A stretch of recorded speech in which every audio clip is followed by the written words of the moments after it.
How many states in India? There are 28 states in India. Bharat देश में 28 राज्य हैं.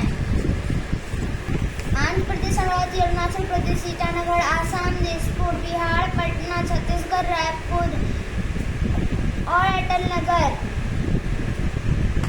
गोवा, पणजी, गुजरात, गांधीनगर, हरियाणा, छत्तीसगढ़, हरियाणा, चंडीगढ़, हिमाचल प्रदेश, शिमला, झारखंड के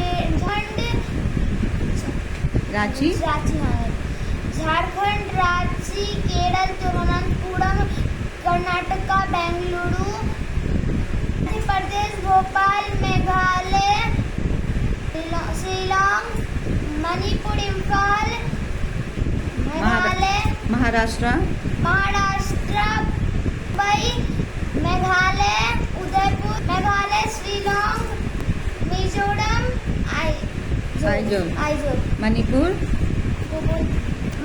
इम्फाल, नागालैंड, कोहिमा, उड़ीसा, भुवनेश्वर, पंजाब, चंडीगढ़, राजस्थान, जयपुर, सिक्किम, गंगटोक, त्रिपुरा, अगरतला, तमिलनाडु, चेन्नई, तेलंगाना, हैदराबाद, उत्तर प्रदेश, लखनऊ, वेस्ट